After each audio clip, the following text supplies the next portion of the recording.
Karena pada saat saya membaca ayat-ayatnya, ayat ini sudah pernah kita bahas dalam pelajaran minggu yang sebelumnya. Saya coba untuk menarik ayat ini dari latar belakang yang berbeda. Pemahaman baru tentang Mesias. Yohanes 1 ayat 36 mengatakan, dan ketika ia melihat Yesus lewat, ia berkata, lihatlah anak domba Allah. Yohanes 1 ayat 36. Lihatlah anak domba Allah. Yang kita akan lihat pada malam hari ini, kata anak domba dari perjanjian lama. Anak domba yang melambangkan Kristus dari perjanjian lama. Rencana keselamatan diungkapkan di Kejadian 3 ayat 15 mengatakan, aku akan mengadakan permusuhan antara engkau dan perempuan ini, antara keturunanmu dan keturunannya. Keturunannya akan meremukkan kepalamu dan engkau akan meremukkan tumitnya. Kejadian 3 ayat 15. Rencana keselamatan diungkapkan pada saat manusia jatuh dalam dosa, Adam dan Hawa jatuh dalam dosa, maka Allah mengungkapkan rencana keselamatan. Dan rencana keselamatan itu diungkapkan bukan hanya dikatakan aku akan mengadakan permusuhan antara engkau dan perempuan ini dan keturunanmu dan keturunannya akan meremukkan kepalamu dan engkau akan meremukkan tumitnya. Tidak hanya demikian, tapi ada sebuah bukti nyata rencana itu diungkapkan. Di Kejadian 3:21 mengatakan Tuhan Allah membuat pakaian dari kulit binatang untuk manusia dan untuk istrinya itu, lalu mengenakannya kepada mereka. Sebelum jatuh dalam dosa, mereka tidak mempergunakan pakaian. Mereka mempergunakan jubah kebenaran. Tapi pada saat jatuh dalam dosa, mereka menutupi jubah kebenaran mereka, menutupi diri mereka dengan daun. Mereka memiliki kebenarannya sendiri. Namun pada saat Allah datang menggantikan kebenaran manusia yang gampang rusak, yang usang, dengan kebenaran Allah. Dan rencana keselamatan itu adalah yang dinyatakan kepada manusia itu sendiri. Dengan apa? Dengan menggantikan pakaian manusia dari daun dan diganti dengan kulit binatang. Artinya ada pengorbanan. Ada pengorbanan. Ada pengorbanan yang harus terjadi akibat dosa manusia. Di dalam poin yang pertama, rencana keselamatan telah diungkapkan, tapi poin yang kedua, rencana keselamatan juga diajarkan. Di Kejadian 4 ayat 2-3 mengatakan, selanjutnya dilahirkannya Habel adik Kain, dan Habel menjadi gembala kambing, domba. Kain menjadi petani. Setelah beberapa waktu lamanya, maka Kain mempersembahkan sebagian dari hasil tanah itu kepada Tuhan sebagai korban persembahan. Sebagai korban persembahan. Kejadian 4 ayat 2-3. Kedua-duanya sudah diajarkan bahwa korban itu adalah domba. Namun pada saat itu, setelah diajarkan, mereka melakukan pengorbanan. Kain mempersembahkan apa? Hasil tanahnya, bukan domba, bukan binatang. Sedangkan Allah mengajarkan ke Adam dan Hawa pada saat diungkapkan dan dinyatakan bahwa harus ada apa? Korban. Korban itu adalah domba. Nah, menariknya, apa yang terjadi dengan Habel? Habel mempersembahkan korban persembahan dari anak sulung kambing dombanya, yakni lemak-lemaknya. Maka Tuhan mengindahkan Habel dan korban persembahannya itu. Setelah diajarkan, Kain tidak melakukan apa yang Allah perintahkan, melainkan Habel melakukan apa yang Tuhan perintahkan. Apa yang terjadi? Persembahan Habel diindahkan. Kenapa diindahkan Tuhan? Karena melakukan apa yang Tuhan perintahkan. Bagaimana dengan persembahan Kain? Tetapi Kain dan korban persembahannya tidak diindahkannya. Lalu hati Kain menjadi sangat panas dan mukanya muram. Menarik. Kalau kita melihat dua pelajaran, pada saat sudah diajarkan melakukan sesuatu yang Allah perintahkan, dan kita tidak mau melakukan apa yang Allah perintahkan, apapun yang kita lakukan, Allah tidak mengindahkannya. Persembahan Kain adalah persembahan yang luar biasa, yang terbaik yang dia punya. Tapi karena itu tidak sesuai dengan apa yang Allah perintahkan, Allah tidak mengindahkannya. Kenapa? Karena persembahan Kain itu melambangkan kebenaran dirinya, bukan kebenaran Allah. Sedangkan persembahan Habel melambangkan kebenaran Allah. Jubah yang Allah berikan, sama pada saat Adam dan Hawa membuat jubahnya dari daun-daun, itu adalah menyatakan dia mencoba menutup dirinya, kemaluannya akibat dosanya, dengan apa? Dengan pakaian daun. Apakah itu dapat bertahan? Tidak. Dan kebenaran manusia sama dengan daun, sama dengan kain. Kebenarannya dengan segala usahanya, apa yang dia dapat lakukan, dia lakukan untuk supaya Tuhan indahkan. Tapi bila tidak melakukan apa yang Tuhan perintahkan, itu tidak berarti. Karena kebenaran Allah yang menutupi kita, bukan kebenaran kita. Karena kita tidak dapat menyelamatkan diri kita sendiri. Kita sedang terjebak dalam lumpur dosa. Hanya Allah yang dapat menyelamatkan kita. Dan akhirnya, dua korban terjadi. Korban apa? Korban kebenaran manusia dan korban kebenaran yang Allah ajarkan. Yang dibenarkan adalah korban Habel.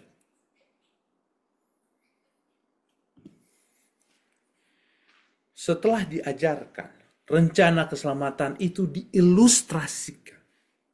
Di dalam Kejadian 22 ayat 1 dan 2, menarik. Ada sebuah di sini ceritakan. Setelah semuanya itu, Allah mencoba Abraham. Ia berfirman kepada Abraham, lalu saatnya, ya Tuhan, firman-Nya, ambillah anakmu yang tunggal itu yang engkau kasihi, yakni Ishak. Pergilah ke tanah Moria dan persembahkanlah dia di sana sebagai korban bakaran pada salah satu gunung yang akan kukatakan kepadamu. Oke. Pada saat Abraham sudah menunggu lama memiliki anak, dan pada saat dia sudah memiliki anak Ishak, apa yang terjadi? Dia minta anaknya dikorbankan. Allah meminta anaknya dikorbankan. Perasaan Abraham begitu kalut. Sangat kalut. Kenapa baru merasakan bahagia memiliki anak, anaknya mau dikorbankan. Anaknya mau dikorbankan. Betapa dia mencintai anaknya. Kita akan lihat bahwa peristiwa Abraham ini mengilustrasikan apa peristiwa yang berikutnya. Apa yang terjadi? Pada saat dia dibawa di gunung, kita tahu cerita di bawah gunung Moria. Dan akhirnya, pada saat dia mau dikorbankan, apa yang terjadi? Tetapi berserulah malaikat Tuhan dari langit kepada Abraham. Abraham saatnya, ya Tuhan. Lalu ia berfirman, jangan bunuh anak itu, dan jangan kau apa-apakan dia, sebab telah ku ketahui sekarang bahwa engkau takut akan Allah. Dan engkau tidak segan-segan menyerahkan anakmu yang tunggal kepadaku. Apa yang Abraham lakukan? Apa yang Abraham rasakan? Itu adalah yang dirasakan Allah Bapa. Apa yang dirasakan oleh Abraham adalah yang dirasakan oleh Allah Bapa. Dan karena itu, lihat, lalu Abraham menoleh dan melihat seekor domba jantan di belakangnya yang tanduknya tersangkut dalam belukar. Abraham mengambil domba itu lalu mengorbankannya sebagai korban bakaran pengganti anaknya. Abraham mengambil domba itu, mengorbankan sebagai korban bakaran pengganti anaknya. Pada saat Abraham mau mengorbankan anaknya, demi melakukan perintah Allah, apa yang dirasakan Abraham adalah dirasakan oleh Allah Bapa pada saat dia menyerahkan anaknya yang tunggal. Karena itu, dia sudah memberikan korban pengganti.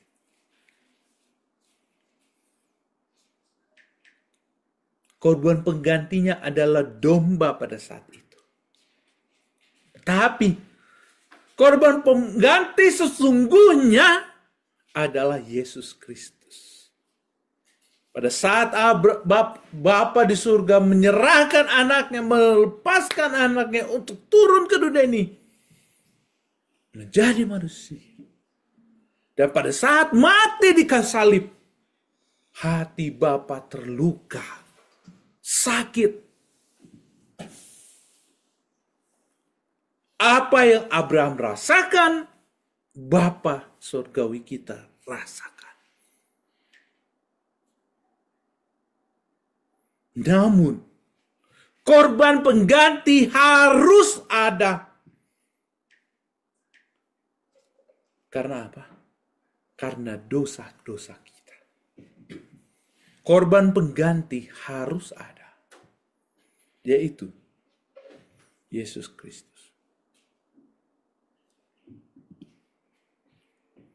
Dalam Keluaran 11 ayat 1 mengatakan, ini peristiwa di Mesir.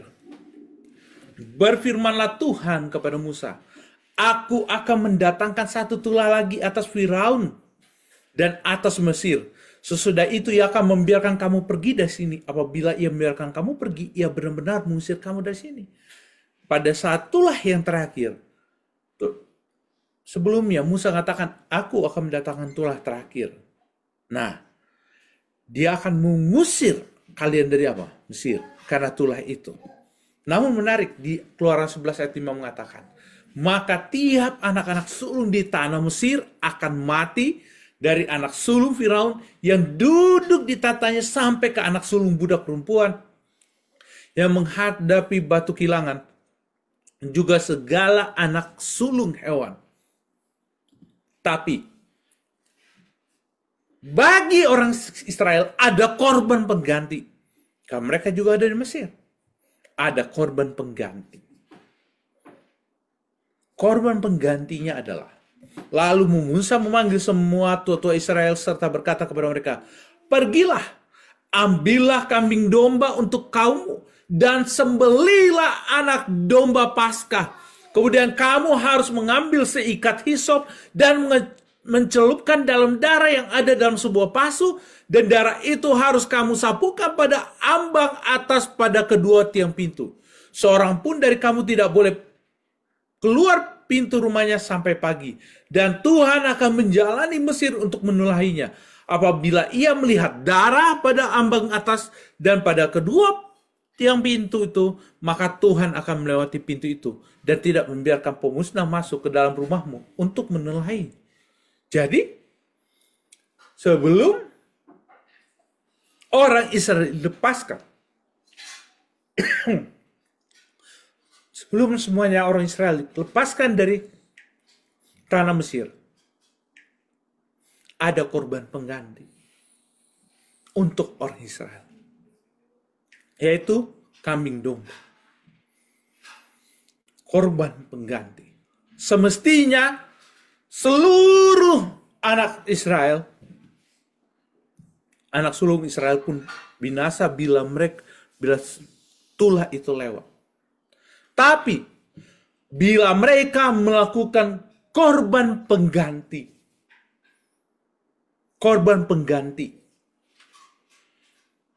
yaitu kambing domba Paskah, maka orang-orang Israel akan lepas dari tulah itu. Hal yang sama pada saat ini bagi kita semua. Kita sedang dalam perbudakan dosa. Namun, pada saat Yesus mati di kayu salib, korban pengganti itu mati di kayu salib, maka apa yang terjadi? Maka kita tidak mendapatkan tulah itu. Kita dilepaskan dari perbudakan dosa itu. Dan terjadilah. Setelah itu terjadi, orang Israel dilepaskan. Setelah diilustrasikan di Perjanjian Lama, kita masuk bahwa rencana keselamatan itu harus diwujudkan. Tidak hanya dinyatakan, tidak hanya diajarkan, tapi bukan hanya jadi ilustrasi dalam upacara-upacara orang Israel, tapi rencana keselamatan itu harus menjadi wujud nyata. Makanya pada saat waktunya tiba, Yohanes 1 ayat 1-3 berkata, pada mulanya adalah firman. Firman itu bersama-sama dengan Allah, dan firman itu adalah Allah. Ia pada mulanya bersama-sama dengan Allah, segala sesuatu dijadikan oleh Dia, dan tanpa Dia tidak ada sesuatu pun yang telah jadi dari segala yang telah dijadikannya. Pada mulanya adalah firman. Dan apa yang terjadi dengan firman itu? Firman itu telah menjadi manusia dan diam di antara kita, dan kita telah melihat kemuliaannya, yaitu kemuliaan yang diberikan kepada anaknya, kepadanya sebagai anak tunggal Bapa, penuh kasih karunia dan kebenaran. Kebenaran itu adalah Kristus.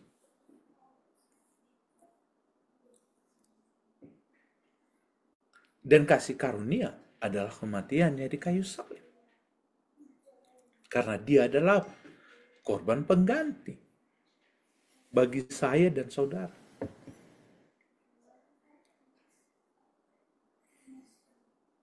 Apa yang terjadi diilustrasikan di semua di Perjanjian Lama diwujudkan dalam wujud Kristus. Apa yang dilakukan di bait suci, di bilik yang suci,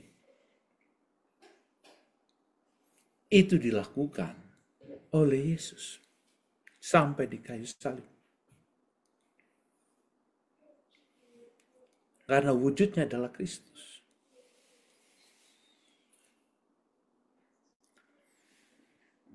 Pertanyaan,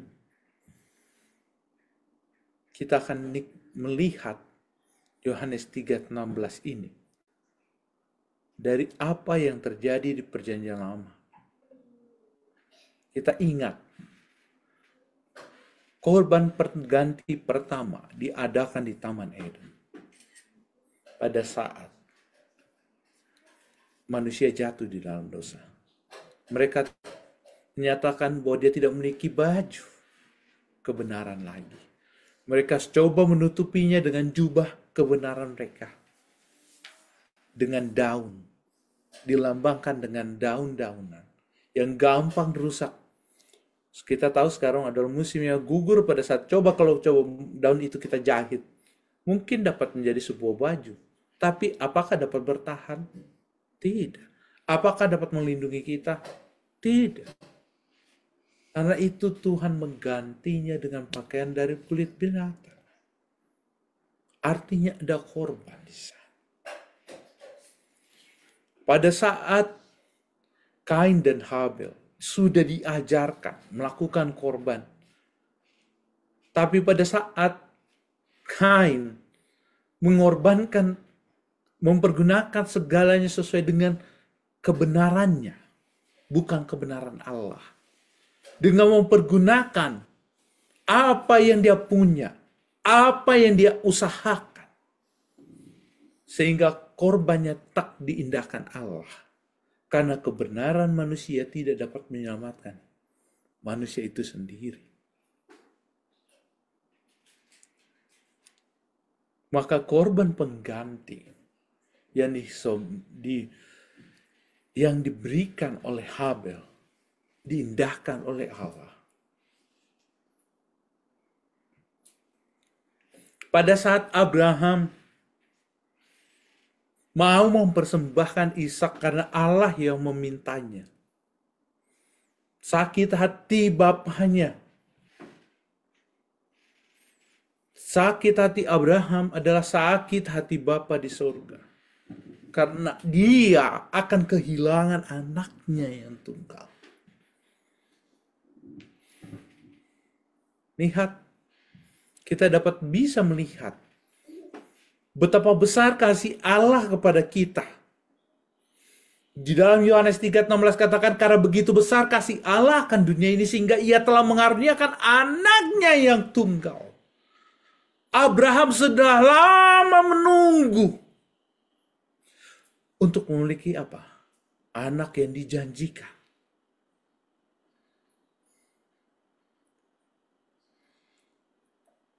Kita dapat lihat itu di Kejadian 12, 15. Dia bertanya terus sama Tuhan, kapan aku memiliki anak perjanjian itu Tuhan? Bahkan dia sampai, apakah warisanku akan kuberikan sama pembantuku? Bertanya kepada Tuhan. Dan pada saat dia memiliki anak yang dijanjikan dia pada saat bahagia, Tuhan minta dia anak perjanjian itu untuk dikorbankan. Hatinya penuh dengan berat. Tapi dia lakukan. Untuk itu ada korban pengganti Ishak, yaitu domba.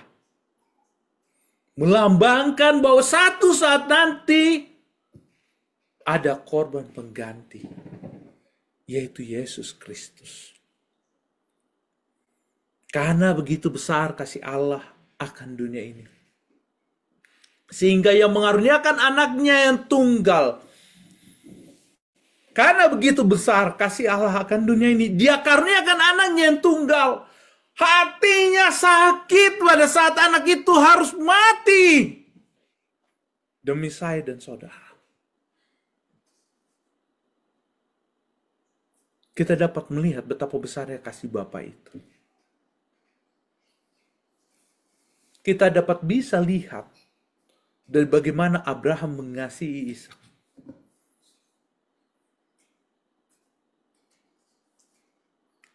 Dalam perjalanan untuk menuju Gunung Moria untuk dikorbankan. Berat hatinya. Begitu juga Allah. Namun begitu besar kasih Bapa itu, dia mengaruniakan anak tunggal. Supaya apa? Supaya saya dan saudara dapat beroleh hidup yang kekal. Kasih ini, pengorbanan Bapa, pengorbanan Kristus. Inilah yang dicatatkan di dalam Yohanes 3. Di Yohanes 1 dikatakan sebagai domba. Lihatlah anak domba Allah yang menghapus dosa dunia. Inilah yang Yohanes membaptisasikan. Bahwa anak domba Allah. Mesias itu tidak seperti yang orang Israel pikirkan. Bahwa orang Israel pikirkan bahwa Mesias itu akan menjadi raja dan melepaskan mereka dari beban penjajahan Romawi pada saat itu. Dan pada saat Yohanes memperkenalkan anak domba Allah, semestinya mereka dapat kembali mengingat apa sesungguhnya rencana keselamatan dari kitab Kejadian, Keluaran sampai pada saat apa? Masa Yesus. Semua kitab para nabi menjelaskan tentang kematian Mesias itu.